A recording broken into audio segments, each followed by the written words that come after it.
자, 부동산 경기 변동 요약 정리 들어가도록 하겠습니다. 자, 부동산 경기 변동은 한 문제에서 한 두 문제 정도가 출제가 됩니다. 그래서 우리가 OT 때 얘기를 했지만요. 한 문제는 거의 출제가 되고요. 거미집 이론까지 나오면 두 문제까지도 출제가 가능합니다. 자, 그래서 부동산 경기 변동은 일반 경기보다 이제 다른 특성하고, 그 다음에 경기 변동을 염리 이제 중개업을 하시면서 알아가라는 얘기죠. 자, 그러면 경기 변동 요약 정리로 한번 들어가 보도록 할게요. 요약 정리를 갑니다. 자, 이 부동산 경기 변동은요, 일반적으로 이제 건축 순환이라고 얘기를 합니다. 한세는 학자가 얘기를 하는데요. 그 중에서 이제 주택 경기를 대표적으로 얘기하죠. 가장 중요한 인식을 하고 있습니다. 자, 특징을 먼저 아셔야 됩니다. 자, 부동산 경기 변동은 부동성이라는 걸 배우셨죠. 지역마다 틀려요. 그럼 지역적으로 각각 다른 양상을 나타냅니다. 자, 여러분들 어떻습니까? 제가 이제 월요일서부터 토요일까지 오프라인에 공인중개사 강의를 합니다. 그럼 지역마다 그 지역이 어떻습니까? 만약에 경기가 좋다, 학원에 수강생도 많아요. 근데 경기가 안 좋다, 수강생들이 많지가 않습니다. 지역적 편차가 굉장히 강해요. 그 다음에 개별성으로 인해서 동일한 시장 지역이라도 어때요? 부동산의 유형에 따라 각각 다른 양상을 또 띠기도 하겠죠. 그 다음, 일반 경기 변동에 비해 주기가 기간이 이제 약간 2배 정도 깁니다. 자, 그래서 우리가, 일반 경기보다 어때요? 우리가 약간 회복은 느리고 후퇴는 빠르게 나타납니다. 그래서 요 이제 타선 기간의 차이가 있는데요. 그러면 이 정점과 저점의 진폭이 크다는 건 주기가 기다는 거죠. 그래서 일반 경기보다 진폭이 크다는 얘기입니다. 진폭이 커서 높은 정점과 낮은 저점을 가지면서 타선 기간 때문에 그렇죠. 이 게으른 시간차 때문에 타선 기간. 그다음 부동산 경기는 일반 경기보다 후행하는 것이 일반적입니다. 반드시가 아니에요. 일반적이라는 표현을 씁니다. 일반적이지만 그러나 이제 선행할 수도 있어요. 왜냐면은 순환금형이 명백하거나 우리가 일정하지 않습니다. 불규칙적이에요. 지멋대로 움직입니다. 그래서 반드시 후행한다면 틀려요. 이게 일반적으로 라는 거, 선행, 역행, 동행할 수도 있고요. 즉 상고업용은 일반 경기의 자체로 일치하지만 주거용은 부동산 경기 일반 경기와 약간 역순환이다 이렇게 보는데요. 자, 이건 이렇게 한번 보세요. 자, 금융기관이 있다. 자, 금융기관은 이자를 먹습니다. 자, 그러면 주거용 부동산 경기가 있고요. 그 다음에 상고업용 부동산 경기, 일반 경기가 있다면요.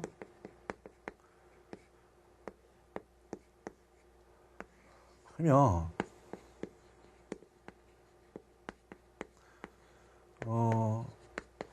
일반 경기가 호황이면 기업이 생산을 늘립니다. 돈을 말림이니까 기업의 자금 수요가 늘어나죠. 그러면 금리가 당연히 올라갈 수밖에 없어요. 그래서 주거용은 제 정책상 저리기 때문에 이쪽으로 흐르지 않고 상고업용 쪽으로 흐릅니다. 일반 경기와 상고업용은 일치한다는 얘기예요. 근데 어떻죠? 경기가 안 좋아요. 그럼 기업의 자금 수요가 줄면서 금리가 낮아질 겁니다. 그러면 이쪽으로 이제 공장을 안 만들면서 위축되면서 이쪽 돈이 흐르죠. 일반 경기와 주거용은 역행한다는 말 돼요. 자, 그러면 일반 경기와 상업용이 일치하고요. 주거용과 일반 경기는 불일치하기 때문에, 얘와 얘는 불일치하기 때문에 일치시키는데 시간이 오래 걸리죠. 그래서 회복이 느리고 후퇴는 빠르게 나타나는 겁니다. 그래서 회복은 짧고 느리고요. 우리가 착공에서 완공까지 굉장히 오래 걸리니까. 근데 우리가 진행되며 우경사 비대칭이라는 것은, 자, 회복은 길며 굉장히 느리죠. 착공에서 완공까지 시간이 오래 걸리고 일치시키는데 오래 걸리지만, 근데 후퇴는 빠르게 나타난다. 그래서 우경사 비대칭이라고 배웠죠. 그래서 우경사 비대칭이다. 이렇게 보시면 합니다. 그래서 부동산 경기 변동 특징 이런 식으로 우리가 요약 정리를 해봤어요. 그래서 이제 앞에서 이제 그 내용을 봤을 때 특징을 제가 하나씩 요약으로 이제 해드렸죠. 여기는 이제 전체적인 내용을 보는 거니까 여기 내용으로 정리를 해주시면 됩니다. 자, 이렇게 보고요. 자, 경기 변동에서는 특징도 중요하겠지만 가장 출제 빈도가 높은 게 경기 부문의 순환금융입니다. 그래서 앞서서 우리가 그림을 그려서 봤어요. 그래서 이제 불황이 약한 부동산 시장이 시장 금융이 불안전성을 갖고 있을 때, 자, 상향세부터 시작할게요. 자, 앞쪽에서 우리가 배웠던 건 상향은 매도자입니다. 가격이 올라가니까. 그 다음에 올라가니까 과거의 사례 가격은 어때요? 새로운 거래의 하한선이 되겠고요. 정점에 도달하면서 경기가 후퇴할 조짐을 보이죠. 상향 다음에 후퇴가 옵니다. 후퇴 시장은 자, 매도에서 매수로 바뀌죠. 그러면서 과거의 사례 가격은 내려가니까 어떻게 돼요? 새로운 거래의 상한선이 되겠고, 거래가 감소하며 가격은 또 하락하고 또 공실률이 또 증가하게 됩니다. 하향시장 갑니다. 떨어지니까 매수자죠. 과거의 사례 가격은 상한선이 되고요. 자, 떨어지다 보니까 어떻게 돼요? 경기가 안 좋다 보니까 공실이 늘어나죠. 부동산 소유금이 큰 부담이 나타난다는 거. 회복을 합니다. 회복은 이제 저점을 찍고 회복하죠. 그래서 매수에서 매도로 바뀌고, 올라가는 거니까 과거의 사례 가격은 하한선이 되고요. 고해수에 약간씩 조금씩 이제 증가하면서 공실이 적게 나타난다는 거죠. 자, 근데 이제 안정시장이라는 건 어때요? 우리가 위치가 좋고 규모가 작은 주택, 역세권 소형 아파트라든지 우리가 상업지의 점포. 자, 지금 부동산 경기가 수도권이 안 좋더라도요. 명동, 종로 나가면 사람들이 바글바글 하죠. 그래서 우리가 불황을 잘 안 타기 때문에 불황이 강한 시장이다. 부동산 시장에만 나타납니다. 그래서 얘는 거의 가격 변동이 없어요. 과거의 사례 가격은 평가사가 봤을 때 새로운 거래에 신뢰할 수 있는 기준이라는 거. 자, 우리가 역세권에 있는 소형 아파트는요, 예전엔 3억이다? 지금 1년이 지나도 3억이 돼요. 가장 신뢰할 수 있는 기준이고요. 자, 앞서서 이제 그림을 그렸지만, 이 안정시장은 순환주기와는 전혀 무관합니다. 그래서, 순환국면으로 나타나진 않아요. 전혀 관련이 없는 건 아니라, 우리가 올라가면 또 올라가고 내려가면 내려가기 때문에 관련이 있는데, 안정시장은 불황이 강한 시장으로서 우리가 어떠한 순환국면이 아니라 특수국면이다. 부동산 시장에서 나타나는 고유의 시장이다. 이렇게 정리하시면 됩니다. 자, 그래서 그렇게 보시고요. 그래서 부동산 경기의 순환국면이 가장 유력해요. 예, 그래서 이제 유력한데, 자, 얘와 연결시켜서 다음에 제가 여러분한테 반드시 체크해 드리는 거는 다른 형태입니다. 자, 우리가 상향, 후퇴, 하향, 회복 이렇게 순환을 합니다. 근데 다른 형태에 대한 경기 변동은 비순환적이라는 얘기예요. 그래서 비순환 쪽으로 올 수가 있다는 얘기는요. 계절적으로 옵니다. 1년 단위로 와서 정기적으로 온다는 겁니다. 대학가 근처에 하숙집에 원룸에 공실이 생긴다든지, 자, 우리가 겨울철 12월 달에 추우니까 건축에 대한 그 건수가 줄어든다든지, 자, 그런 것들. 그 다음에 가을과 여름, 봄은 이사철인데, 자, 여름과 겨울은 이사를 안 한다. 뜸하다. 이런 것들이 이제 계절이라고 나왔고요. 자, 우발적인 게 또 중요합니다. 예기치 못해요. 자, 계절은 봄, 여름, 가을, 겨울 우리가 예견할 수가 있죠. 지금은 여러분들이 지금 공부하시는 게 봄이면 여름, 그 다음에 가을. 그럼 우리가 시험 보러 가야 되죠. 때를 예기치 못합니다. 비주기적이에요.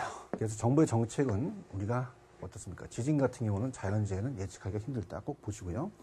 장기적으로는 뭐 장기적으로 온다는 자체인데, 우리가 보통 일반 경제의 장기적 변동보다 우리가 그 기본서에서 장기적 변동이 콘트라TF가 한 50에서 60년 와요. 근데 그보다 이제 조금 50년이라는 이 부동산은 우리가 기간이 더 짧죠. 지역적 불규칙인데 참고하시고요. 계절적과 무작위적 위주로 공부하시기 바랍니다. 자, 만약에 이제 공부를 하셨는데요, 앞서서 이게 만약에 그 안 나온다면 거미집이 또 하나가 뜹니다. 그러니까 두 문제 배정이 됐다 그래야 돼요. 자, 거미집은 어떻습니까? 우리가 가격이 변동하면 수요는 즉각 변동하나 공급은 일정한 기간이 경과됩니다. 시차가 있다는 얘기예요. 그래서 균형에 접근하는 지 동태적이라는 것은, 자, 우리가 그래프를 보듯이 초과음과 초과수를 계속 반복하죠. 그래서 정태가 아니라 동태라는 거 이렇게 보시면 됩니다. 그래서 거미집이로는 시장 적용되는 것은 아니며 모든 시장이 아니라 농산물이나 축산물, 부동산에만 적용되죠. 자, 그 다음에 우리가 주거용보다는 상공업용에 더 적용된다. 자, 이렇게 보십시오. 여러분 어떻습니까? 우리가 이 거미집은 공급이 잘 안 돼서 그래요. 그러면 주거용은 어떻죠? 대체재가 많으니까 이동화에 씌우니까 공급이 잘 되죠. 근데 상공업용은 어때요? 용도 전환이 어렵고 공급이 잘 안 돼요. 시차가 더 발생합니다. 주거용보다는 상공업용이 더 발생한다. 이렇게 하고요. 공급자에 대한 미래에 대한 합리적인 예측을 한다는 것은 거미를 성립하지 않는다는 거죠. 그러면 가정은 어떻게 돼요? 공급자는 미래에 대해서 합리적인 예측을 못한다는 걸 가정합니다. 그리고 공급자의 가격에 대한 예상이 항상 실패되고요. 자, 금기의 수량은 그 자체의 금기의 가격이 결정됩니다. 바로 즉각적이에요. 그게. 근데, 자, 공급 한 템포 느려요. 금기 공급량 항상 금기가 아니라 전기 가격이다. 자, 이렇게 나옵니다. 자, 그러면 지금까지 계속 출제됐던 게 작년에도 나왔었는데요. 수탄수 공탕발이라는 이 그 수렴형과 발산형이 출제가 됩니다. 자, 이 거미집은 우리가 어때요? 결국 거미집을 공급자는 항상 주어진 현재의 가격만 의존해서 미래에 대한 것을 공급 결정한다는 전제인데요. 우리가 수탄수 공탄발이라고 했죠. 그래서 수탄수, 그 다음에 공탄발. 자, 그래서 앞서서 우리가 얘기했지만 수요의 트라스성이 크면 수렴형이고요. 자, 공탄발, 공급의 트라스성이 크면은 발산형이라고 얘기했습니다. 그 다음에 어떻게 같다. 수탄하고 공탄이 같으면 순환형이다. 그래서 앞쪽에서 얘기했기 때문에 수탄수 공탄발 같다는 거 그렇게 정리해 주시기 바랍니다. 자, 이렇게 해서 우리가 경기 변동에 대한 요약 정리를 마치도록 하겠습니다. 자, 여러분 수고하셨습니다. 감사합니다.